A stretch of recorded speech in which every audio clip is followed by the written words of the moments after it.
네, 전도서를 함께 나누려고 합니다. 예. 먼저 이 시간에는 개론 부분을 한번 생각해 보려고 해요. 먼저 전도서를 이야기하기 전에 우리가 한 가지 생각해야 될 지점이 있습니다. 많은 독자들이 혹은 많은 한국의 크리스찬들에게 강의 시간에 제가 질문을 많이 하거든요. 전도서가 뭐라고 생각하냐?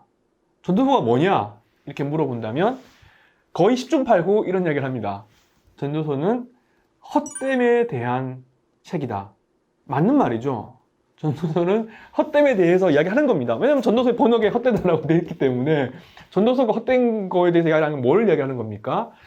이제 그래서 많은 사람들은 이제 헛되다라고 이야기를 하죠. 주제에 대해서. 그런데 이제 제가 주장하고 싶은 것은 전도서와 헛되다라고 하는 것은 큰 상관이 없어요. 무슨 개소리냐라고 말할지 모르겠는데 전도서의 주제는 인생의 헛됨이 아니에요. 헛되다라고 하는 그 단어는 NIV 성경에 그리고 ESV 성경에 가장 다이렉트하게 해석했다고 말하는 리터럴하게 해석했다고 하는 리터럴하게 해석했다고 하는 전도서의 버전인 ESV에도 vanity라고 하는 단어를 씁니다. vanity. 이 vanity라고 하는 단어 이거는 어떻게 보면 굉장히 공간이 있다라고 하는 개념을 갖고 있어요. 텅 비어 있다고 하는 emptiness의 개념을 가지고 있거든요. 이 허무하다라고 하는 것은 사실은 이 히브리어에서는 그런데요. 헤벨이라고 하는 단어예요. 그럼 헤벨이라고 하는 단어가 과연 헛되다라고 하는 단어와 같으냐? 다르죠. 그래서 번역이라고 하는 것은 기본적으로 해석이 들어갈 수밖에 없어요. 미리 말씀드리자면, 제 영상을 들으시는 분들에게 미리 말씀을 드리자면 여러분이 가지고 있는 개역 개정 성경으로 하나님은 말씀하신 적이 없어요.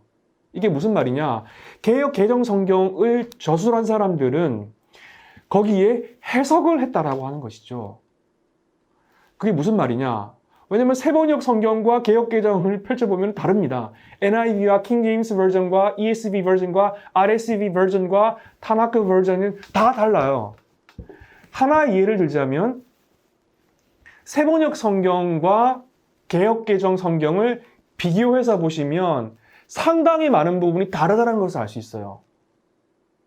구체적으로 설명을 하지 않겠지만 이 전도서 제일 마지막 부분에 보시면 12장에 보시면 12장 1절부터 7절까지 보시면 세번역 성경은 이 부분을 알레고리컬하게 해석했어요. 왜냐하면 이 부분을 번역한 사람들이 볼 때 이것은 알레고리컬하게 해석해야지 의미를 전달할 수 있다고 판단했기 때문이에요.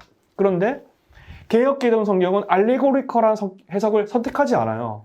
그래서 굉장히 직역을 하려고 한 노력의 흔적들이 보이거든요. 그런데 세번역 성경을 번역한 사람들은 우리는 원어에서 번역했다고 말하는데 그런 차이점이 있다라고 하는 것입니다.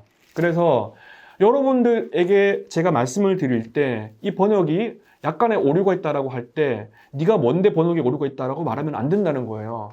왜냐면 항상 제 동영상이나 제 강의를 들어보시는 분이 그런 말씀을 하시는 분이 계세요. 그래서 우리가 시카고 복음주의에서 채택하고 있는 시카고 스테이트먼트에서 나오는 이네런시에서도 기본적으로 근본적인 오리지널 텍스트, 오리지널은 없어요. 우리는 다 사본을 가지고 있기 때문에 문서 편집이라는 텍스처 크리티시즘을 하지 않습니까? 그래서 미리 좀 그것을 말씀을 드리고, 그러면 헛됨은 뭐냐? 헛됨이라고 하는 것은 내가 산 인생이 헛된 것 같다. 그건 내가 어떤 느끼는 것이죠. 어떤 공허함에 대해서 내가 표출하는 것이죠. 그것은 헤벨이라고 하는 단어가 가지는 다양한 의미의 하나일 뿐이에요. 그러면은 이 헤벨이라고 하는 단어의 뜻은 뭐냐? 또 뒤에 가면 설명을 드리겠지만 추운 겨울날 이 문 밖에 나가가지고서는요, 여러분 불지 않습니까? 그러면은 내 입속에 있는 어떤 뜨거운 바람이 나오는데 그 공기 속에는 입자가 있죠. 그 입자가 존재를 하고 있죠. 존재를 했는데 내 눈은 그걸 보고 있죠. 내 눈은 그것을 보고 있는데 조금 있으면 없어집니다. 이 상황 전체를 헤벨이라고 하는 거예요. 그러니까 이 헤벨이라고 하는 단어 자체가 가지고 있는 그 의미가 어떻게 추상적이거나 구체적인 단어로 규정할 수 없다라고 하는 것이에요. 헤벨이라고 하는 단어의 뜻은 여러 가지가 있는데 예를 들면 의미가 없은, 영어로 하면 meaningless죠. 혹은 일시적이다. transient.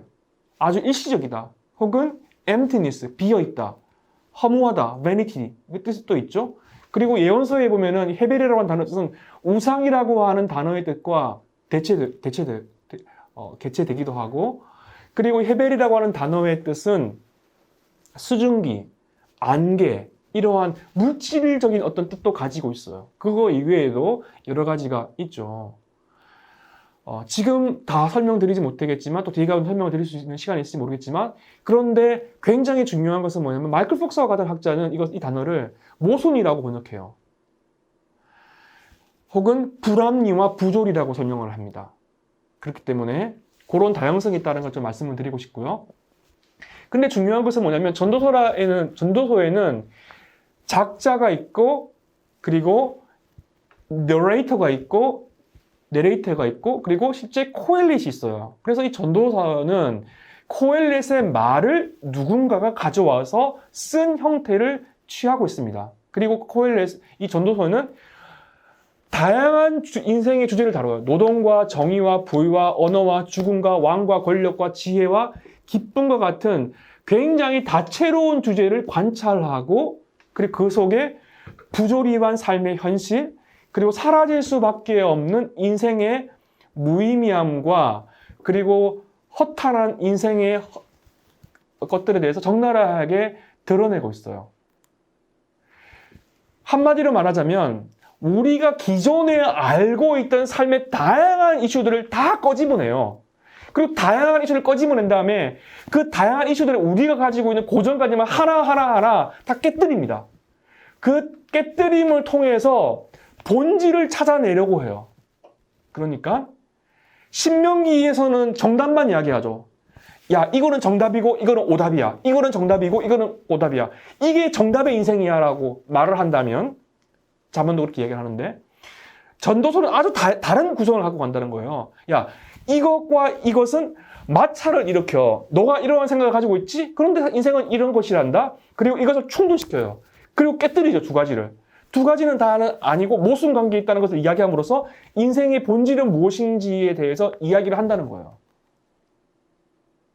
이 코엘렛은 인생의 노년에서 인생의 삶을 다 산 다음에 하나의 멋진 작품을 만들어내듯이 모손이라고 하는 구조를 채택함으로써, 야, 진정한 경건은 이러한 것이야 라고 우리에게 가르쳐줘요. 또 이 코엘렛은 하나님은 왜 악을 허용하시는 걸까? 그리고 하나님은 왜 심판이라고 하는 것을 지연시키실까? 라고 하는 질문을 던지게 만들어요. 그리고 이러한 질문을 통해서 회의하게 만들고, 그리고 한 번 더 인생에 대해서 생각하게 하는 것이죠. 사실 많은 한국의 복음주의 교회들은, 기독교는 질문하는 것을 터부시한 경우가 많지 않습니까? 어떤 교리를 일방적으로 수용하라고 말하고, 수용하지 못하면 그냥 믿어라. 그리고 믿으면은 열리게 된다. 물론 저도 그렇게 가르칩니다. 때로는 그렇게 가르치는 게 필요하죠. 그런데 우리가 가만히 한번 생각해 본다면, 또 저의 인생도 생각해 본다면, 하나님이 왜 아담과 하와에게 선악과를 주셨을까? 왜 하나님은 즉각 심판하지 않으시고 지연시키실까? 왜 하나님은 악을 허용하실까? 그러한 질문과, 예를 들면 하나님의 주권에 대해서라든지 그러한 교리에 대해서 깊은 성찰과 고민과 회의와 질문을 통해서 참된 믿음에 이르는 것, 그것은 모든 믿음의 사람들이 동일했다라고 하는 것이죠. 모세가 그랬고, 베드로가 그랬고, 도마가 그랬고요. 많은 사람들은 그런 과정을 거쳤다라고 하는 것이죠. 그런데 한국 교회는 어떻습니까? 그런 질문하는 것에 대해서 어떻게 보면은 잘 대답해 주지 않지 않습니까? 물론 잘 대답해 주는 사람도 있겠죠. 그런데 이 전도서라고 하는 책에 대한 독특성은 뭐냐면, 대답하기보다는 질문함으로써 스스로가 그 질문에 대한 답을 찾아가게 만드는 책이라고 하는 것이죠.